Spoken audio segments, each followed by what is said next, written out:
नमस्कार दोस्तों, यदि आप भी अपनी हथेली का विश्लेषण करवाना चाहते हैं तो स्क्रीन पर दिए गए नंबर पे संपर्क कर सकते हैं। ये एक राइट हैंड मेल पाम है। सवाल इनके थे कि क्या आप भविष्य में कभी चुनाव लड़ेंगे या नहीं लड़ेंगे, आर्थिक स्थिति कैसी रहेगी, मुझे इस बारे में क्या कुछ दिख रहा है, वो सारी की सारी जानकारी इस वीडियो में मिल जाएगी।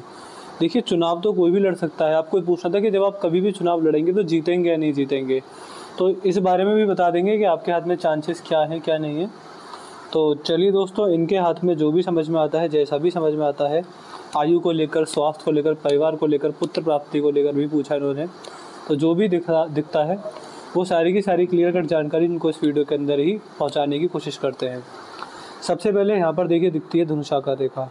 जब यहाँ पर इतनी बेहतरीन बढ़िया रेखा हो तो व्यक्ति समझदार होता है, सही समय पर सही निर्णय लेता है, कभी गलत निर्णय नहीं लेता, किसी की आवेश में नहीं आता, किसी की बातों में नहीं आता, व्यक्ति बहुत समझदार समझा जाता है। ऐसा व्यक्ति बहुत सोच समझ कर निर्णय लेता है कि मुझे इस समय यहाँ पर ये बोलना है, ये नहीं बोलना है, ये निर्णय लेना है। ऐसी जो समझदारी होती है वो व्यक्ति के अंदर अच्छी खासी देखी जाती है। इसके बाद ये है बृहस्पति का क्षेत्र।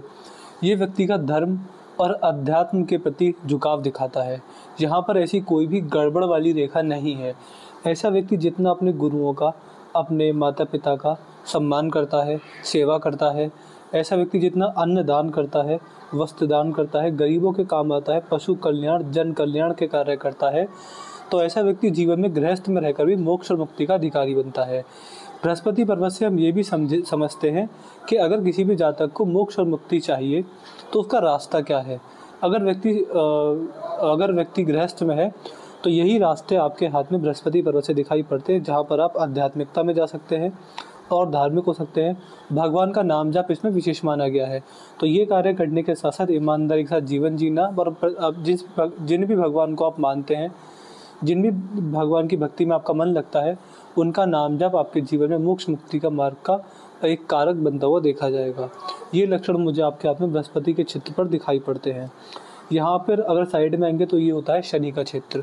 शनि के क्षेत्र पर आपके हाथ में दो भाग्य रेखा हर सफल व्यक्ति के हाथ में पाई जाती है। जिस भी जातक के हाथ में यहाँ पर एक से ज़्यादा भाग्य रेखा होती है, ऐसे व्यक्ति परिवार से सुखी होता है। बुढ़ापे में अपनी उम्र के छोटे लोग और संतान जो रहती है उनसे सेवा हो रही होती है, और पुत्र पुत्री सबका सुख ऐसे व्यक्ति को बुढ़ापे के अंदर मिलता है। और पौत्र पौत्रियों का भी सुख ऐसे व्यक्ति को, पोते पोतियों का सुख भी व्यक्ति को ओल्ड एज के अंदर देखा जाता है। तो ये लक्षण भी काफ़ी अच्छे और काफ़ी सही मुझको आपकी हाथ की रेखाओं के हिसाब से दिखाई पड़ते हैं। ओल्ड एज के अंदर कोई गड़बड़ व्यक्ति के जीवन काल में किसी भी तरह से, पैसे से, परिवार से नहीं देखी जाती। इसके बाद बात करेंगे सूर्य पर्वत की। देखिए, सूर्य ग्रह पर ही जितने भी सरकार से जुड़े कार्य होते हैं सारे देखे जाते हैं। चाहे व्यक्ति की सरकारी नौकरी हो, चाहे व्यक्ति का पॉलिटिक्स में सफलता का सवाल हो, चाहे गवर्नमेंट से जुड़ा कोई बिजनेस हो, जितने भी गवर्नमेंट से जुड़ी चीज़ें होती हैं सारी सूर्य से ही देखी जाती हैं। अगर कोई व्यक्ति बड़ा पॉलिटिशियन बनना चाहता है या अच्छी गवर्नमेंट जॉब चाहता है तो सूर्य पर कुछ विशेष साइन होने चाहिए। एक सूर्य रेखा व्यक्ति को समाज में मान सम्मान देती है, अच्छा नेम फेम देती है, सही पैसा भी देती है। लेकिन जैसा आपने पूछा कि क्या मैं चुनाव लड़ूंगा या जीतूंगा, देखिए जीतने के संकेत तो नहीं है, इतनी प्रबल ये सूर्य रेखा नहीं है। समाज में मान सम्मान के लिए, अच्छे लाभ के लिए ये रेखा बहुत अच्छी है, लेकिन इसके अलावा हमको यहाँ पर और भी कुछ अलग से नहीं दिखता है। तो यही चीज़ें, यही स्थिति मुझे आपकी हाथ की रेखाओं में सूर्य ग्रह पर, खासकर सूर्य ग्रह पर दिखाई पड़ती है। बात करेंगे बुध पर्वत की, तो बुध का जो क्षेत्र है वह ठीक है। यहाँ पर ऐसा कोई लक्षण नहीं है कि व्यक्ति बहुत सफल व्यापारी बनेगा या ये करेगा वो करेगा। व्यापार के द्वारा जब भी जैसा भी होगा वो ठीक ठाक ही पैसा देता हुआ देखा जाएगा। व्यक्ति के रिलेशंस, व्यक्ति की समझ जो होती है वो अच्छी होती है। व्यक्ति के संबंध लोगों के साथ अच्छे होते हैं। अच्छे लोगों में, समझदार लोगों में, ज्ञानी लोगों में उठना बैठना व्यक्ति का देखा जाता है। तो ये लक्षण मुझे आपके हाथ में, आपके बुध पर्वत पर दिखाई पड़ते हैं। इसके बाद ये है आपके हाथ का बाहरी मंगल। बाहरी मंगल पर कोई गड़बड़ वाली बात है नहीं। जिस तरह का ये क्षेत्र है, ऐसे व्यक्ति के शत्रु नहीं होते। दो चार लोग चिढ़ने वाले होते हैं तो वो नुकसान नहीं पहुंचाते, जीवन भर वही अपना नॉर्मल ही देखा जाता है। ऐसा व्यक्ति ना तो अपने किसी शत्रु को नुकसान पहुंचाता है, ना उनसे नुकसान झेलता है। ऐसे जातक के जीवन में ज़्यादा शत्रु होते भी नहीं हैं। समाज में समझदार और इज्जतदार व्यक्ति ऐसे व्यक्ति होते हैं। एनर्जी लेवल बहुत अच्छा होता है। जब भी कोई अजनबी मिलता है तो सामने वाला कंफर्टेबल फील करता है। थोड़ा एनर्जी के साथ बात करते हैं। इसके साथ साथ ये जब रेखा हो तो व्यक्ति के जीवन में कितना भी संघर्ष, कितना भी संकट, कितनी भी समस्या आ जाए, व्यक्ति अपने संघर्ष से डरता नहीं है, डगमगाता नहीं है, भागता नहीं है, संकट का सामना करता है, जीवन में अच्छे समय का स्वागत करता है। तो ये चीज़ें, ये लक्षण मुझे आपकी हाथ की रेखाओं में यहाँ पर साफ साफ होते हुए दिखाई पड़ रहे हैं। इनको लेकर कोई भी नेगेटिविटी, कोई भी नकारात्मकता मुझे आपकी हाथ की रेखाओं में यहाँ पर नहीं दिखाई पड़ रही। तो ये संकेत भी काफ़ी पॉजिटिव है और काफ़ी सही है। इनको लेकर नेगेटिविटी, नकारात्मकता मुझे यहाँ पर नहीं दिखाई पड़ती है। चंद्र का चित्र भी सही है। ऐसे व्यक्ति का जो संबंध होते हैं स्त्री जाति के साथ, चाहे वो माताजी हो, धर्मपत्नी हो, बहनें हो या बेटियां हो, सबके साथ सही देखे जाते हैं। उसमें कोई गड़बड़ देखी नहीं जाती।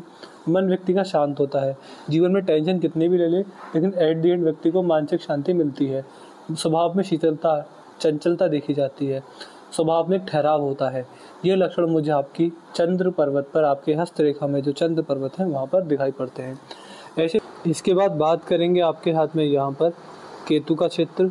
जीवन में अभी तक ऐसे कर्म तो नहीं हो पाए कि मोक्ष मुक्ति का मार्ग खुल जाए, तो यहाँ पर ऐसा कोई संकेत है नहीं।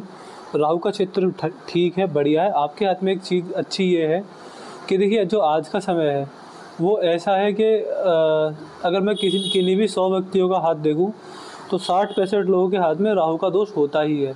इवन हर किसी के हाथ में होता है। तो लेकिन कुछ व्यक्ति होते हैं जिनके हाथ में दोष नहीं होता। आपका तो उन्हीं में से है, एक भी दोष नहीं है, राहु का ऐसी एक भी समस्या नहीं है। ये काफ़ी अच्छा संकेत माना जाता है, काफ़ी बढ़िया माना जाता है। जब राहु का दोष ना हो तो व्यक्ति के जीवन में बड़ी उठापटक नहीं होती है, बड़े संघर्ष नहीं आते, बड़े संकट नहीं आते। चीज़ें धीरे धीरे होती हैं। कुछ बुरा भी होता है तो धीरे धीरे होता है, कुछ अच्छा हो तो वो तो सही होता ही होता है। लेकिन कुछ भी अनहोनी, अनर्थ या फिर कुछ भी एक साथ जो बुरा हो जाता है, वो ऐसा कुछ भी नहीं होता है व्यक्ति के जीवन में। ये चीज़ें यहाँ पर देखी जाती हैं। बात करेंगे आपकी जीवन रेखा की। देखिए, जीवन रेखा जो होती है वो हाथ की सबसे ज़्यादा महत्वपूर्ण रेखा होती है। उससे ज़रूरी हाथ में कुछ भी नहीं होता। जीवन रेखा आपकी बहुत बढ़िया है। ऐसे चलिए, यहाँ समाप्त हो रही है। थोड़ा जन्म स्थान से दूर आपको ये लेकर जाने वाली रहेगी। इस जीवन रेखा पर संकेत ये है कि ऐसा जातक अपनी उम्र बढ़ने के साथ साथ जन्म स्थान से दूर जाता चला जाता है, और जन्म स्थान से जितना दूर जाता है उतनी ही बड़ी सफलता व्यक्ति को फिर अपने जीवन काल में देखने को मिलती है। ये रेखा जब 2 भागों में टूटे तो अपनी उम्र के छोटे लोगों से व्यक्ति को सेवा मिलती है, व्यक्ति को लाभ मिलते हैं, कोई गड़बड़, कोई परेशानी व्यक्ति को नहीं होती है। इसके अलावा जो शुक्र है वो अच्छे हैं। यहाँ पर पारिवारिक इशू, फैमिली प्रॉब्लम्स मुझे होती हुई नहीं दिखती है। जिस तरह का शुक्र पर्वत है, ऐसे व्यक्ति को पारिवारिक समस्याएं नहीं होती हैं, फैमिली इश्यूज बिल्कुल भी नहीं होते हैं। ऐसे व्यक्ति का परिवार सेवा करने वाला और परिवार से व्यक्ति को लाभ मिलता हुआ देखा जाता है। इसके बाद मंगल पर देखेंगे। मंगल का क्षेत्र आपके हाथ में काफ़ी ठीक है, काफ़ी बढ़िया है। इसमें कोई परेशानी, कोई दिक्कत मुझे यहाँ पर नहीं दिखाई पड़ती है। इसके बाद बात करेंगे आपके हाथ में आपकी मस्तिष्क रेखा को लेकर। ये रेखा यहाँ से निकलती है, यहाँ पर समाप्त होती है। ये रेखा आपकी बुद्धि की रेखा है। आपका विवेक, आपका ज्ञान, आपकी बुद्धि, आपके गुण, आपके धर्म, आपके लाइफ के मॉरल्स, आपकी लाइफ के वैल्यूज़, आपकी सोचने, समझने, सीखने की क्षमता, सारी चीज़ें मस्तिष्क रेखा की लेकर यहीं से समझ आती हैं। ऐसा व्यक्ति बुद्धिमान होता है, विवेकवान होता है, गुणवान होता है, ज्ञानवान होता है, जीवन में एक ठहराव होता है। इसके साथ साथ जिस तरह की मस्तिष्क रेखा व्यक्ति के अंदर सोचने की, समझने की, सीखने की, बातों को सीखने की शक्ति होती है। ऐसा ज़्यादा कभी भी संकटों से घबराता नहीं है, चिंता नहीं करता, टेंशन नहीं लेता।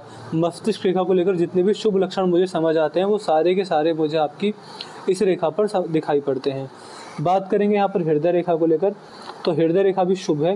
हृदय रेखा में भी कोई गड़बड़ मैं यहाँ पर नहीं देख पा रहा हूँ। हृदय रेखा भी यहाँ पर सही है। और अगर यहाँ पर देखेंगे तो भाग्य रेखा थोड़ी सी गड़बड़ है, थोड़ी सी टूटी हुई है। तो देखिए, कभी कभी ऐसे जातकों के हाथ में ऐसा होता है कि जितना सोच रहे हैं उतना ना कमा पाएँ, जितना उम्मीद है उतना ना कमा पाएँ, जितना लक्ष्य ठाना हुआ है उससे पीछे रह जाए। तो ये मुझे पहली और एकमात्र गड़बड़ ये दिखती है कि व्यक्ति जितना सोचता है, जितना उम्मीद करता है, उतना कमाने से पीछे रह जाता है। अभी जैसे आपका लक्ष्य, वो चीज़ें ना हो पाए, वो चीज़ ना आ पाए, तो फिर दिक्कत देखी जाती है। तो एकमात्र छोटी सी गड़बड़ है कि भाग्य रेखा थोड़ी सी कमज़ोर है, थोड़ी सी टूटी हुई है बीच में से। उसको लेकर जो उपाय है आप मुझसे बोले लीजिएगा। बाकी आपके हाथ में कोई गड़बड़ मुझे तो यहाँ पर दिखी नहीं। आपका शुभ है, शायद कर्म आपके इतने अच्छे रहें जिस वजह से आपके हाथ में कोई गड़बड़ है नहीं, बड़ी गड़बड़ नहीं है। एक छोटी सी चीज़ है कि भाग्य रेखा टूटी हुई है, इसलिए भाग्य रेखा को लेकर कुछ रेमेडी मैं आपको दूंगा, वो ले लीजिएगा। बाकी कुछ भी ऐसा ग्रहों के अंदर मुझे नहीं दिखा, कोई ऐसी समस्या नहीं दिखी, कोई रेखाओं में दोष नहीं है। जो भी है थोड़ी सी भाग्य रेखा में है, उसका रेमेडी आपको हमसे लेना रहेगा। तो अपने डाउट क्वेरी जो भी मुझे आपको पूछने हैं मेरे से पूछ लीजिएगा, आपको आपके सारे सवालों के जवाब मिल जाएंगे। अपना रिव्यू छोड़ दीजिएगा, आपको वीडियो कैसी लगी, एनालिसिस कैसा लगा, आप हमारे एनालिसिस से सेटिस्फाई हैं या नहीं है, आपका रिव्यू क्या है हमको ज़रूर बताइएगा। और उपाय मुझे आपको भाग्य रेखा के देने हैं, ये मुझे 4 चीज़ व्हाट्सएप पर लिख दीजिएगा। तो मैं आशा करता हूँ कि आपको आपके सारे सवालों के जवाब मिल गए होंगे। तो चलिए दोस्तों, मिलते हैं अगली वीडियो में, तब तक के लिए जय हिंद, जय भारत।